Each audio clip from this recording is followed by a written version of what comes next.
son responsabilidad de las personas que los expresan. Por lo tanto, no comprometen la línea editorial del canal.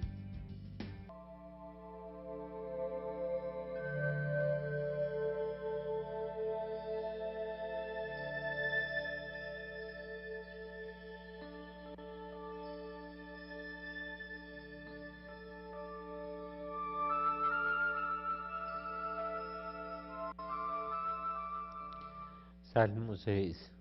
Señor, no me reprendas en tu ira, no me castigues en tu cólera. Ten piedad de mí, Señor, que estoy sin fuerzas. Cúrame, Señor, que mis huesos están desmoronados y mi alma está conturbada. Y tú, Señor, ¿hasta cuándo? El salmista pide curación. Dice que sus huesos están desmoronados y su alma está dislocada. Toda la Biblia está llena de frases y está llena de cosas relativas a Yahvé Rafa, el Dios que sana, el Dios sanador. El gran problema, y le decía yo a unos amigos ayer precisamente, es que hemos centrado a Dios o hemos parcializado a Dios y lo hemos reducido tal vez a nuestras necesidades y no hemos trabajado por la salvación. Trabajamos más por el Dios sanador que por el Dios salvador. Y existe Dios salvador y Dios sanador. Y Dios sana precisamente para que la gente lo busque, lo encuentre y se salve y le obedezca. Ese es el tema. El tema de la sanación es un tema muy interesante. Yo empecé a revisar la Biblia y no solamente los textos bíblicos, el gran problema de la gente es que la gente cree en Dios pero no le cree a Dios. Y como la mayoría de la gente tiene un Dios bombero para apagar incendios, o un Dios mecánico para solucionar problemas materiales, o un Dios alcancía para sacarle el bolsillo y sacar el dinero, pero no tiene un Dios Padre ni un Dios Amor al que lo conoce y le obedece, entonces la gente se ha alejado del verdadero concepto de Dios y ha reemplazado a Dios por una cantidad de idolillos, de idolatrías y de cosas sin que haya perdido totalmente la idea de Dios. Tiene una idea de Dios, pero no tiene una experiencia de Dios. No ha tenido un encuentro personal con Él. ¿Por qué me llega gente todos los días? Que el hijo drogadicto, que los del Jeep Job, que los del rock metálico, que la chifladura que le da a la gente, que la hija se prostituyó, que a los 16 años ha tenido más de 10 o 15, y uno dice, el mundo está completamente trastornado, el mundo, además uno empieza a ver lo del SIDA y lo del ébola, y una cantidad de cosas que fluyen todos los días con las noticias, la violencia, la mentira, la trampa, y digo, ¿y dónde está Dios? Dios aparece en las necesidades, ¿no? Aparece en las crisis, aparece en las situaciones, aparece allá en la persona que llega a uno y le dice, no, es que mi hijo tiene una enfermedad terrible, eh, el cáncer que me afecta, el problema de mi esposa, la medicina no le hace efecto, y empieza uno a ver cosas peores todavía causadas por la brujería, por el ocultismo, por la magia, por la tabla Ouija, por una cantidad de cosas, y uno empieza a ver la cantidad de trastornos que la gente está viviendo.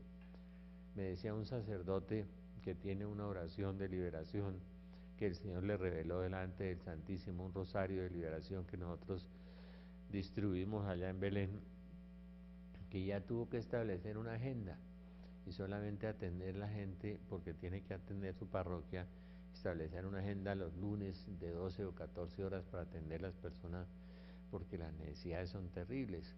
Y me decía otro párroco, ayúdeme porque esta semana me llegaron 3 casos y cada día más casos de gente trastornada, de gente con problemas porque se inmiscuyó en la zona de la oscuridad, en la zona del ocultismo, que además causa una cantidad de enfermedades físicas, el ocultismo, la adivinación, la tabla Ouija, el horóscopo, la astrología, todos esos tipos de magia que la Biblia prohíbe, Deuteronomio 18, 9 y siguientes, que dice que todo el que consulta los astros es una abominación para Dios y Dios rechaza a los que practican esas cosas, los de José Gregorio Hernández, los de la eneagrama, una cantidad de cosas, las constelaciones. Está inmiscuido el demonio hasta en la psicología, está inmiscuido en cualquier parte, en todas partes, y ha causado una cantidad de trastornos mentales y de enfermedades físicas. Además hay otra cosa muy grave. En el siglo XX el problema de la humanidad fue la depresión, y en el siglo XXI la depresión se transformó en amargura. La gente vive amargada porque se tiene que levantar, porque tiene que ir a la oficina, porque tiene que ir a trabajar, porque tiene que caminar, porque tiene que coger el Transmilenio. Entonces la gente vive una amargura terrible. Pasó de la depresión a la amargura. Entonces ahora hay depresión con amargura. Los psicólogos no saben ya qué hacer, y además es un buen negocio trabajar en la psicología. Antes con la dirección espiritual era suficiente para sanarse porque las personas se habían acercado a Dios y Dios podía llenar su corazón, pero ahora el psicólogo no le puede llenar el corazón. Entonces la persona sigue con problemas toda la vida, y es que el problema está dentro de él y el problema está afuera de él. El problema es su corazón y el problema es la conversión de su familia, que no está convertida y que lo trastorna a él, porque los trastornos del entorno familiar afectan al papá, afectan a la mamá, afectan a los hijos y los afectan a todos. Entonces es una sociedad absolutamente enferma, totalmente enferma, por angustia, por depresión, por amargura, semillas de amargura por todas partes, y por una trampa que el demonio tendió sobre los hombres, que es la religiosidad. Todavía creemos en Dios, pero no le creemos a Dios. Y lo otro, no le obedecemos, es lo peor. La gente cree que es buena, y bueno no es sino Dios. Y Dios está ahí y está disponible, y Dios nos quiere felices, y Dios quiere sanarnos, y Dios quiere liberarnos, y Dios quiere restaurarnos. ¿Cuántas personas hemos visto nosotros todas las semanas allá en la Corporación Belén? Todas las semanas, cuántas personas que el Señor restaura, que el Señor levanta, que el Señor le devuelve la alegría, que el Señor le devuelve la paz interior, que es lo que todos buscamos.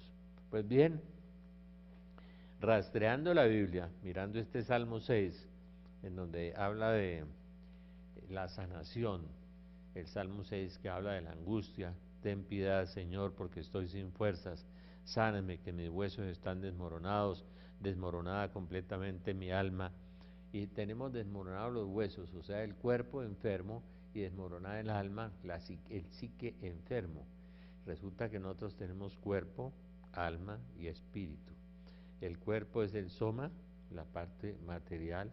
El alma es la psique, es la psicología. En el Antiguo Testamento el alma era la vida y la vida era la sangre, según el Antiguo Testamento, pero el alma, San Pablo dice que es el psiquismo, y el espíritu es lo que nos hace semejantes a Dios.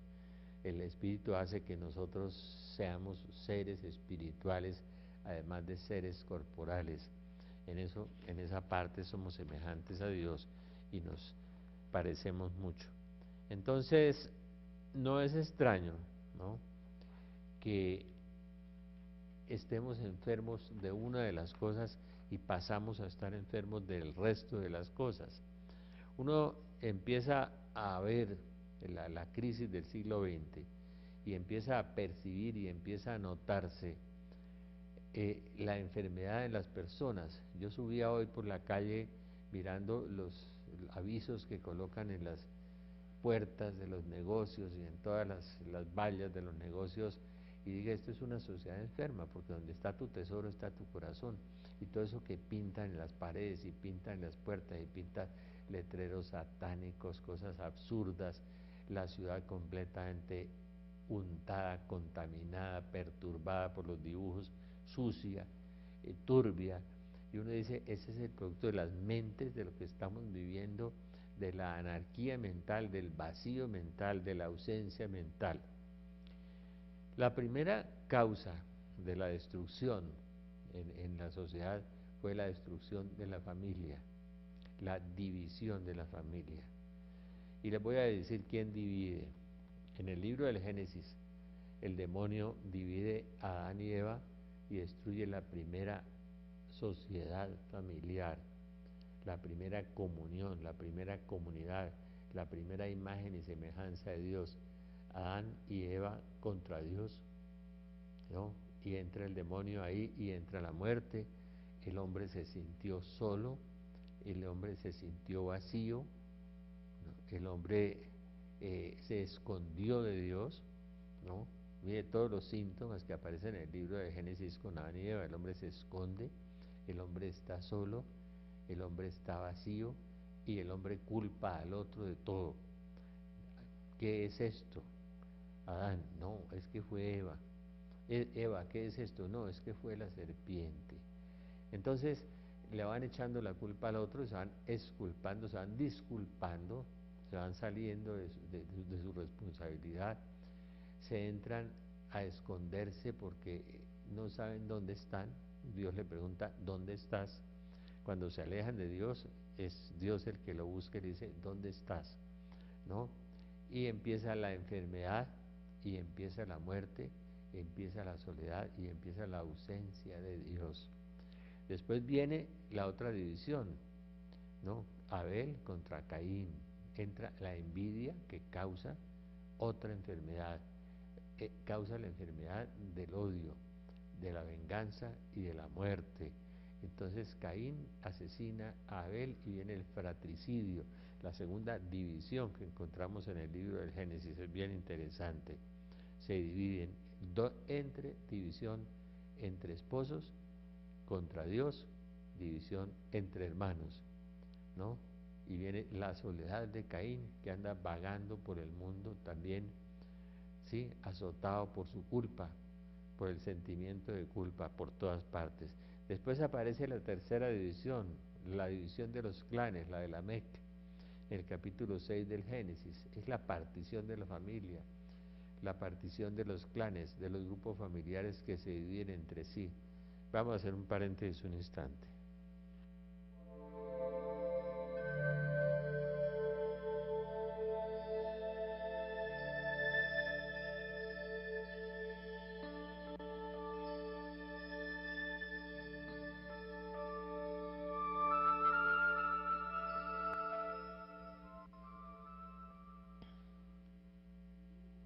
Y las enfermedades se siguen produciendo y las divisiones se siguen produciendo. En el libro del Génesis viene la cuarta división que el demonio crea, que es la división entre naciones. En la Torre de Babel viene la confusión, de ahí viene Babel, que quiere decir confusión, la división entre naciones y la división entre reinos, lo que va a generar los odios y las guerras. Fíjense que en la Biblia vamos viendo todo el proceso, cómo se va cocinando el proceso de la enfermedad. Entonces el hombre clama y grita a Dios, se siente desmoronado y se siente sin fuerzas. Es el rey David en el Salmo 6, que es una cosa muy impresionante. Y en el Salmo 32 el rey David empieza también un proceso de sanación y dice, confesaré mis culpas. O sea, para empezar a sanar tiene que confesar sus culpas. Pero ¿a quién le puede confesar las culpas? Que las asuma, que las recoja, que las lave, que las limpie. Realmente el Salmo 32 se refiere a Dios que le tiene que confesar las culpas. Ese ministerio pasa a Juan 21, cuando Jesús le da a los discípulos la facultad de perdonar los pecados, porque una de las causas más profundas de la enfermedad es el odio y es la ausencia de perdón. Cuando usted odia, ¿no? Usted se autodestruye, dicen los estudios de la Universidad del Instituto Rockefeller y de otras universidades de Estados Unidos, que cuando la persona no perdona, empieza a crear unas sustancias en el cerebro que empiezan a dañar su salud y empiezan a producir cosas como la úlcera, problemas de hipertensión, problemas de cáncer, por la ausencia de perdón, ¿no? Ahora más adelante vamos a hablar del perdón. Entonces, en ese sáname, la primera etapa de sanación, vemos una cosa impresionante. El, el, el, el, el profeta empieza los procesos de sanación en la Biblia también. Cuando el profeta Eliseo resucita el hijo de la viuda, empieza la acción de Dios a notarse en el hombre. Es decir, el hombre ha destruido la naturaleza y se ha dejado que Satanás se inmiscuya en toda su vida, y Dios viene a restañar, a restaurar, a sanar. Por eso esta sociedad del siglo XX y XXI, al alejarse de Dios, le pasó lo mismo que en el libro del Génesis, pero mucho más grave.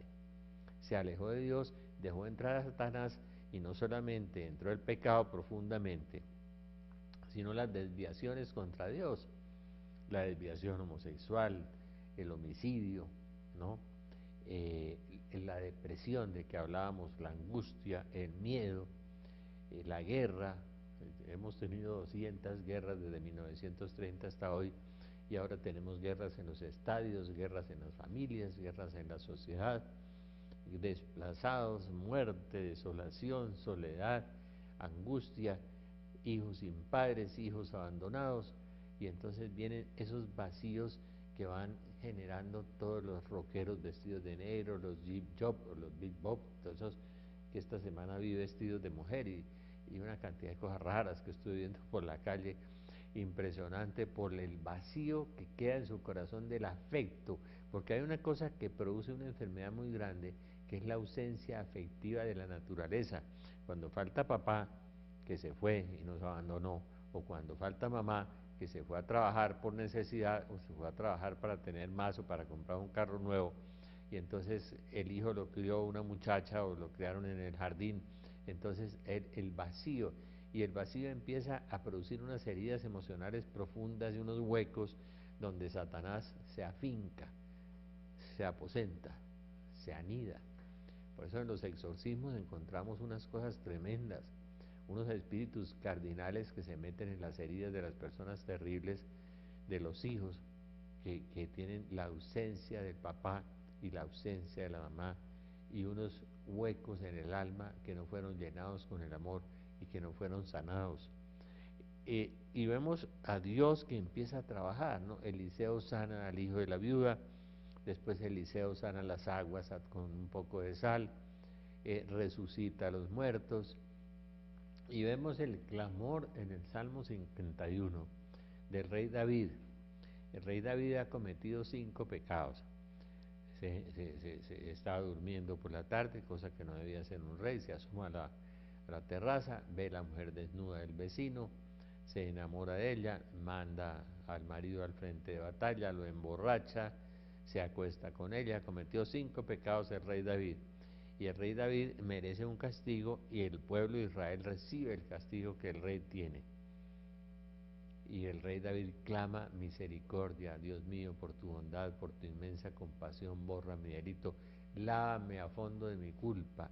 El único que nos lava de la culpa, que es la que ocasiona esos sentimientos de pecado, y que ocasiona una serie de enfermedades, que ocasiona depresiones, que ocasiona miedos, sentimientos de culpa, sentimientos de escrúpulos, sentimientos de miedo. El único que lava la culpa, limpia mi corazón, y quedaré puro, quedaré más blanco que la nieve, como dice el profeta Isaías en el capítulo 1. Es decir, Dios quiere como restañar, como sanar, como reparar todo eso que Satanás ha sembrado en el hombre, y todas las heridas que el hombre tiene. Y el hombre del siglo XX y el hombre del siglo XXI, les voy a decir algo muy especial: es el hombre más enfermo a lo largo de la historia de la humanidad, más enfermo que los hombres en la época de Grecia, el Imperio Romano, que los hombres de Sodoma y Gomorra. Con razón la Virgen en una de las apariciones dice: ustedes están peor que Sodoma y Gomorra. Claro, allá no había eutanasia, aquí tenemos homosexualismo, lesbianismo, zoofilia, aberraciones sexuales. Hemos llegado a propuestas como la de Holanda, ¿no?, de matrimonio con animales, de bestialismo, de una cantidad de cosas, de un movimiento social que pide la facultad de acceder a los niños.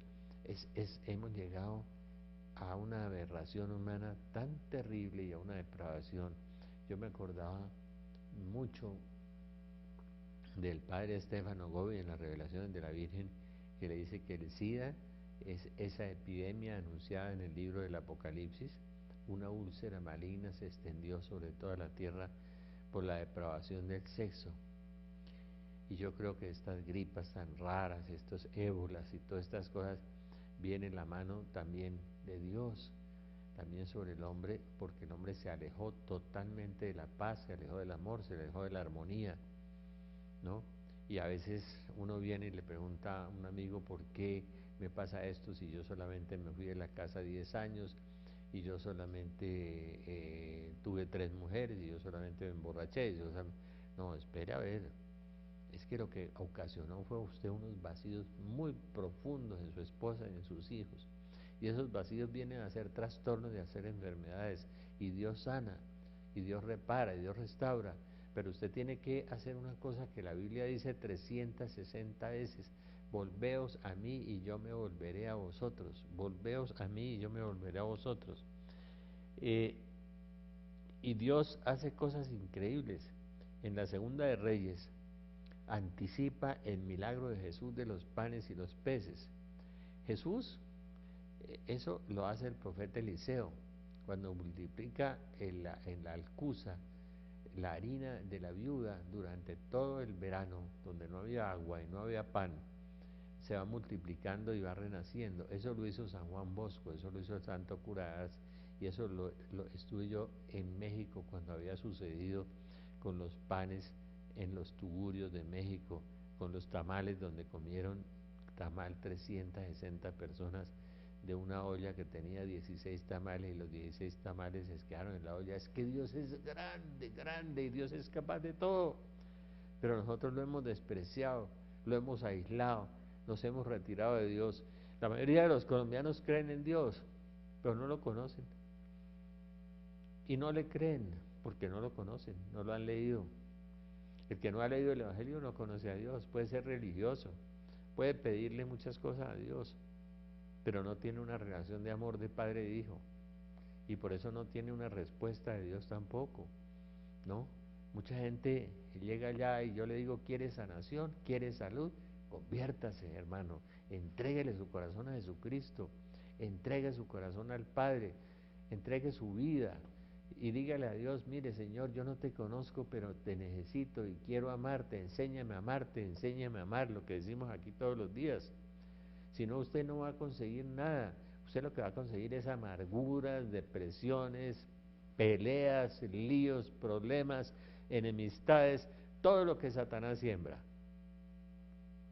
Y después una cantidad de enfermedades extrañas que aparecen por todas partes. Y Dios puede sanar cuando quiere y como quiere y donde quiere. Yo he sido objeto de la sanación 15, 17 veces.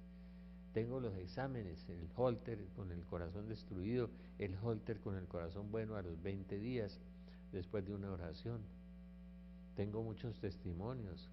Hemos orado por gente a distancia y el Señor los ha tocado y los ha sanado. Por mucha gente, porque Jesús está vivo. Jesús está vivo, le doy esa noticia. Es un Dios viviente. Yo tengo ganas de robarme el título de Romano Guardini, que es un libro hermoso que se llama El Espíritu del Dios Viviente. Pero estoy terminando este libro de sanación. En los próximos días van a publicar el libro de ¿qué diablos hace Satanás? ¿Qué diablos hace Satanás? Y mire cómo tiene la humanidad trastornada, enferma, destruida, ¿no? Dividida, llena de odios, y erotizada, completamente erotizada, erótica por todas partes. Las niñas a los 15 años en los colegios han tenido relaciones con 10 o 15 hombres en general. Es una cosa increíble, es lo que está sucediendo en el mundo. Y como decía el padre Philip Scott, y el que no sepa leer los signos de los tiempos es un tonto, es un estúpido, que no lo sepa leer, lo lee de otra manera. Y ya con el cuento ese de que la misericordia de Dios, pues sí, la misericordia de Dios está ahí, pero la misericordia de Dios se derrama de generación en generación sobre los que le temen, dice la Virgen en el Magnificat, sobre los que le temen, o sea, los que obedecen a Dios porque lo aman, reciben la misericordia de Dios. Dice que tendré misericordia de los que tuvieron misericordia y no tendré misericordia de los que no tuvieron misericordia.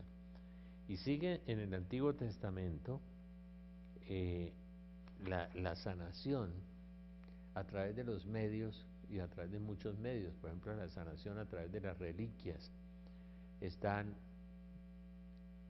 Llevan un cadáver y en un hueco, en un agujero, están los huesos del profeta Eliseo. El cadáver cae sobre los huesos del profeta Eliseo y se resucita el cadáver. ¿Por qué? Porque el profeta Eliseo tenía unción, tenía presencia de Dios, tenía la fuerza de Dios dentro de él, tenía el poder del Espíritu Santo, tenía la gracia de Dios, obedecía a Dios. Entonces hasta sus propios huesos recibieron esa unción de Dios y esa santidad de Dios. Por eso cuando el cadáver toca los huesos resucita. Cuando echan el enfermo en la piscina de Betesda, de Sata, que tiene 5 pórticos, el ángel agitaba las aguas, o sea, ungía las aguas y el enfermo se sanaba. Es cuando Jesús va a sanar a un enfermo que no pueden arrojar a la piscina y lo primero que hace es perdonarle los pecados. Y fíjense que es mucho más importante entrar en el perdón con Dios para adquirir una buena sanación, que Dios lo perdone y que usted se sienta perdonado por Dios, se sienta amado por Dios. Como decía Santa Teresa de Jesús, ¿no? No tanto hablar con Dios, sino tanto dejarse amar por Él. Arrímese a Dios, acérquese a Dios, llámelo, invóquelo. Si el afligido invoca al Señor, Él lo escucha, dice el salmista. Busquemos a Dios. El pecado no nos deja sino culpa, nos deja vacío, no nos va a llenar, nos deja un momento de placer y no de felicidad, no nos deja felicidad, no nos deja gozo, no nos deja plenitud, no nos deja paz, ¿no? Entonces nos lleva a más y más y más hasta que nos vamos hundiendo y sepultando y terminamos ya sepultados en el erotismo, después en la droga, después en un montón de cosas, en la mentira, en el engaño y ni siquiera podemos acudir al Dios bombero, el que apaga los incendios, porque no lo tenemos en el corazón, no lo buscamos con sincero corazón, no lo amamos, no le obedecemos. Dios nos puede hacer felices, Dios nos puede dar paz, Dios nos puede dar amor, Dios nos puede dar esperanza, Dios nos puede solucionar muchas cosas. Jesús viene y trae una cosa muy importante. Fuera de sanar los enfermos, de resucitar los muertos, de multiplicar la materia, lo que hablamos que me tocó a mí en México y que también me tocó aquí en el barrio Olaya en Bogotá hace muchos años, con un pollo por allá en la casa de Selmira, fuera de muchos milagros que yo he oído en el nombre de Jesús, porque una de las cosas que certifica el Evangelio de Jesucristo y la verdad de la Iglesia Católica es la promesa de Jesús. El que crea en mí hará las cosas que yo hago y mayores aún. El que crea en mí hará las cosas que yo hago y mayores aún. Es increíble, mire, es increíble cómo uno se para, levanta la mano y el Señor a distancia, en otra ciudad, en otro lugar, sana a un enfermo. Sin problemas, sin ningún problema. En el nombre de Jesús, el que crea en mí hará las cosas que yo hago. En mi nombre echarán demonios, sanarán enfermos. De manera que podemos hacer eso si creemos en Él y le obedecemos. Es una promesa y nos deja la fuerza y el poder, la unción del Espíritu Santo para hacer esas cosas. La mayoría de las personas tienen el Espíritu Santo, es como una idea, ¿no? Pero no es vida. Otros lo tienen como una vida que da paz, una vida que da gozo, que da poder, que da la gracia de Dios, que nos faculta, que nos facilita para hacer las cosas que Jesús hizo. Estas señales acompañarán a los que crean. En mi nombre echarán demonios, pondrán las manos sobre los enfermos y los enfermos se sanarán. ¿Se acuerdan tanto ustedes del padre Emiliano Tardif en los estadios, cómo se levantaban los paralíticos, cómo veían los ciegos? Yo no sé, frente a tantas evidencias, a mí me decía un amigo un día, ¿qué le pasó a los judíos que viendo al Señor sanar enfermos, resucitar muertos, caminar sobre las aguas, ordenar a la naturaleza, multiplicar la materia, lo crucificaron. ¿Qué le pasó a los judíos? Digo, pues lo mismo que nos pasa a nosotros. Nosotros sabemos que eso existe y muchos sabemos que eso es verdad y no es una mentira histórica, no, es una verdad comprobable que en Lourdes se han sanado 3.000 personas y según la voz popular, la voz del pueblo, más de 5 millones, pero digamos 3.000 según los médicos. Sanaciones inexplicables, donde se ha convertido un premio Nobel de Medicina, Alexis Carrel, que era ateo, y se convierte verificando esas sanaciones. Sabemos que todo eso es verdad, sabemos que en todos los santuarios marianos se sanan miles de personas, no se sanan ni en la Meca, ni donde Buda, ni donde Confucio, ni donde Connie Méndez, ni en el control mental, ni en la bruja del 8, no, solo en los que creen en Jesucristo, en ninguna otra religión diferente. Harán las cosas que yo hago y mayores aún. Con la fuerza y el poder del Espíritu Santo recibiréis poder cuando el Espíritu haya venido sobre ustedes. Poder recibirán. ¿Cuántas veces estando yo enfermo y estando cansado y estando agotado, le pido al Señor, mira, sana a fulano, y levanto la mano y el Señor lo sana? A veces no, a veces sí, porque a veces Dios usa la enfermedad para llamarnos, para purificarnos, para sanar más hondo el espíritu, como usa la muerte a veces para sanar el espíritu, y usa la muerte a veces como recompensa para la persona, para que encuentre la verdadera Pascua y la sanación total, porque la muerte es la Pascua y la muerte es la sanación total, porque es el encuentro definitivo con Dios, donde no hay lágrimas, donde no hay depresión, donde no hay miedo, donde no hay dolor. Yo he sido sanado muchas veces y he estado enfermo muchas veces y lo estoy, ¿no? A veces le pregunto al Señor, Señor, ¿por qué me sanan los enfermos y me mantienes a mí tan mal, tan vaciado? Le digo, ¿sí? Me acuerdo de esta semana que celebrábamos la fiesta de Teresa de Ávila, que caminaba en una barca pasando una balsa, pasando con un lazo que alaban y la pasaban al otro lado del río en la balsa y se rompió el lazo y Teresa se fue río abajo y vio al Señor sentado en la balsa ahí sonriendo y le dijo a ella, ¿por qué me tratas así? Y él dijo, es que yo así trato a mis amigos. Y ella le dijo, sí, por eso tienes tan pocos. A veces el Señor nos purifica, a veces nos santifica, a veces a través de la enfermedad nos lleva a la conversión. Pero el Señor nos sana de tantas maneras cuando quiere, o cuando quiere utilizar la enfermedad también la utiliza para que lo amemos, para que lo busquemos, para que lo necesitemos, para que nos sintamos necesitados de Él, para que no nos alejemos de Él. Porque generalmente si a usted se gana un baloto, usted pierde a Dios, se siente suficiente, ya se siente sobrado, como se siente la gente que tiene mucho dinero y que tiene muchas cosas. No había pensado en Dios, como decía un rico, porque no lo había necesitado, le dijo un rico a un amigo mío, y cuando lo necesitó, sí estuvo pensando en Él. Vamos a hacer un paréntesis un instante.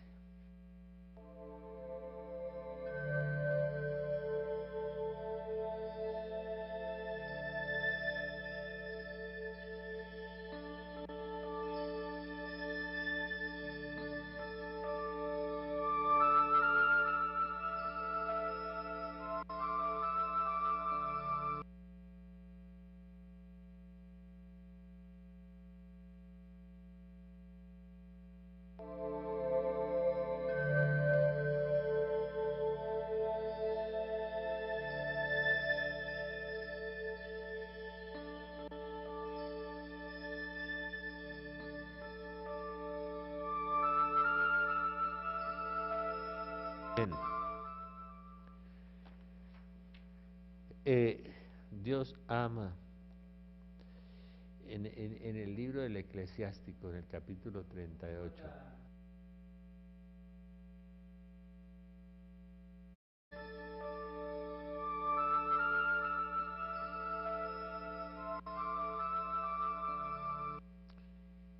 Dios sana de tantas maneras. Ustedes se acuerdan en el libro de los Números cuando Moisés hay unas mordeduras de serpiente, porque empezaron a desobedecer a Dios, a desobedecer, sí, el pueblo rebelado contra Moisés, contra el líder, contra la cabeza y contra Dios. Y empiezan las serpientes a morder al pueblo de Dios. Ahora lo está mordiendo la depresión, el SIDA, la angustia, el miedo, es lo que está mordiendo al pueblo hoy. Y Moisés levanta la serpiente en lo alto, o sea, con la imagen de una serpiente que vino a ser, Jesús usa esa imagen, cuando el Hijo de Dios sea levantado en lo alto, atraeré a todos hacia mí. Y el Hijo de Dios se deja crucificar para lavarnos con su sangre y sanarnos con su sangre. Por eso en Isaías 53 dice, por sus llagas hemos sido sanados, por sus llagas hemos sido sanados. Nosotros tenemos un rosario de sanación que es increíble, de liberación y sanación de la sangre de Cristo, y mucha gente se va sanando con eso y se va liberando a través, porque tiene poder. La sangre de Cristo nos redimió, nos restauró, nos rescató, pagó por nosotros. Cristo me amó y pagó por mí. Sana de muchas maneras. La serpiente levantada en lo alto. Los pañuelos de Pablo sanaban a los enfermos. ¿Por qué? Porque Pablo tenía unción, como los huesos de Eliseo. Tenía poder. Y esa unción se transmitía a su ropa. ¿Sí? Porque Pablo vivía en gracia de Dios, estaba lleno del Espíritu Santo, y el Espíritu Santo fluía a través de su cuerpo y de su alma y de su espíritu, ¿sí? Se llenaba, ¿no? Por eso las señales acompañan a los que crean, a veces lo tocan y se sanan, a veces cuando Dios quiere. Entonces es una forma de sanar muy linda la de la serpiente, cuando la levanta Moisés y la gente se sanaba de las mordeduras de la serpiente. En el Eclesiástico, en el capítulo 38, Dios establece al médico y pone las misturas, o sea, las medicinas, las mezclas de las plantas, de las hierbas, de los minerales que sanan a los enfermos, y coloca 4 o 5 condiciones para que cuando usted acuda al médico usted se pueda sanar. Eclesiástico capítulo 38. Yo se lo he dicho mucho a los médicos a donde yo he estado. Dice, el médico orará por ti y Dios escuchará su oración. Muchas veces la medicina es como potenciada a través de la oración del médico. Me acuerdo mucho del testimonio de Martica Casallas cuando se cayó de esa buceta y quedó completamente paralítica y lisiada de por vida. Es decir, la metieron al Hospital San Ignacio. En el Hospital San Ignacio pues estaba gravísima, y le dijeron, usted sale de aquí con chaleco y en silla de ruedas, usted jamás en su vida va a volver a caminar. Y ella le clamó al Señor, clámame y te responderé y te mostraré cosas grandes, dice la Biblia, clámame, llámame, ¿no? Por eso la Biblia dice, volveos a mí, yo me volveré a vosotros. Y Martica clamó esa noche, y se aparece un médico muy bien trajeado a la 1 de la mañana. Generalmente en los hospitales uno no encuentra el médico a la 1 de la mañana. Seguramente pasa la enfermera a tomarle la temperatura o la atención a veces. Elegante, con unos ojos transparentes, anteojos, la examinó, y había una enfermera también, muy extraño, y él le mandó traer una medicina y se la inyectó en el suero, y ella empezó a reaccionar porque estaba en la tensión en 0. Y al otro día apareció otro médico hermoso, elegante, también de noche, brillante, y le habló, no sé qué le hizo, pero Martica empezó a sanarse, y el médico dejó un protocolo para el médico que la iba a operar el de esa noche, escrito de lo que tenía que hacerle. Y resulta que después en el hospital no conocían a esos 2 médicos. Dice la Biblia que los santos ángeles toman la figura que quieran, como San Rafael Arcángel en el libro de Tobit va tomando la figura de Azarías y lo acompaña en el camino y lo sana a través del pez, del hígado, de la hiel, de toda esa historia tan hermosa de Tobías. Y entonces Martica salió bien del hospital, con unas platinas en la columna y una cirugía cuyo protocolo no conocían el médico que dejó el protocolo para que la operaran. Esos 2 médicos que la visitaron, uno que la sacó de la atención en serio y de la crisis, y el otro que dejó el protocolo. Es decir, el testimonio de Martica es muy impresionante. realmente. Yo creo que San Rafael estuvo esa noche de visita en ese hospital. Y por acción de Dios, porque toda sanación, todo don bueno viene del Padre de todas las luces. Toda curación, todo milagro, todo, si el médico lo sana, viene de Dios. Si Dios quiere, y si Dios no quiere, no pasa nada. ¿Cuántas personas se mueren a pesar de los tratamientos y del dinero y del poder y de las clínicas y de todo y de la tecnología? Nos seguimos muriendo y nos seguimos muriendo de una gripe y ahora del ébola y de la sida y de todas las cosas, porque nos hemos alejado de la fuente de la paz, de la fuente del amor, de la fuente de la salud. Y Dios sigue sanando de muchas maneras. Si uno lee el Eclesiástico 38 y si lo leyeran los médicos y lo pusieran en práctica, les aseguro que aumentarían las curaciones un 50, un 70, un 100%, muchas veces. Me acuerdo mucho de mi amigo Hernando Borges, que descansó en la paz de Dios. Dios lo bendiga, Hernando, que fue tan bondadoso. Un médico viejo de la Universidad Nacional, santanderiano, tenía una clínica que llamaba la Clínica Bochica, y él oyó una conferencia en que del padre Darío Betancur, para médicos y paramédicos, diciéndole que tenían que ungir los enfermos con aceite y orar por ellos y que el Señor los sanaría. Y él oyó esa conferencia que el padre Darío Betancur dictó, y un día le llegó una pacientica que estaba desahuciada por un cáncer y él le formuló pues un jarabito para dormir, y cuando la señora iba en la puerta de su consultorio le dijo: espere un momento, señora. Se acordó del aceite y de la oración y le dijo a la enfermera: va a la esquina y me trae un frasco de aceite. Y sin bendecir y sin nada, cogió el aceite y le puso a la señora el aceite, se lo sobó por todas partes y oró por ella. Él mismo no creía mucho. Como al mes, él creía que la señora había muerto.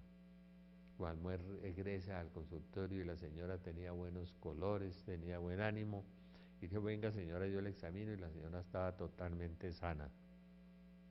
Y dijo: ay, me sirvió mucho el aceitico que me echó, doctor. El aceitico no, fue la oración, y Dios la sanó. Y Hernando decía: mire, Rafael, me empezaron a temblar las piernas y tuve que llamar a mi mujer y me fui para la casa porque quedé muy asustado de que esa señora que estaba tan mal con ese cáncer, el aceite y la oración la sanaron.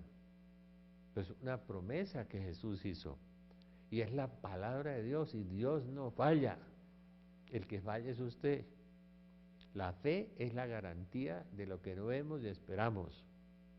La fe es una garantía, es la palabra de Dios que la empeña y completa. Y si usted no tiene fe, no funciona. De modo que cuando ore por los enfermos, Dios los sanará. Y crea, y esté seguro.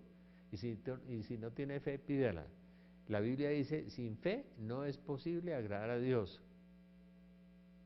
Cuando yo oro por sanación en Belén, pues yo estoy absolutamente seguro muchas veces de que el Señor va a sanar, y sana.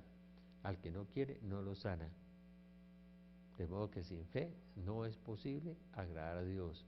Usted haga las cosas con fe, y en el nombre de Jesús, todo lo que le pidan al Padre en mi nombre, mi Padre se lo concederá. Y eso no sucede con los budistas, ni los de Confucio, ni los de Mahoma, ni en nada. Sucede en el cristianismo, porque solo Jesús hizo esas cosas y delegó esa facultad y la fuerza y el poder del Espíritu Santo para que lo hiciéramos. El perdón es otra de las formas fundamentales para sanarse. Nadie puede esperar de Dios sanación si no perdona. Dice el libro del Eclesiástico: nadie espere de Dios sanación si no perdona. El perdón es un veneno en el alma, es un tóxico que lo va matando a usted y mata a la sociedad de este tiempo. Señor Jesús, que te conozca y me conozca. Señor Jesús, enséñame a amarte, enséñame a amar. Virgen María, Madre de Dios y Madre nuestra, inúndanos con la gracia de tu llama de amor, ahora y en la hora de nuestra muerte. Amén. San José, ruega por nosotros. Espíritu Santo, ilumínanos y santifícanos. Nuestros santos en de la guarda, velad por nosotros. Amén.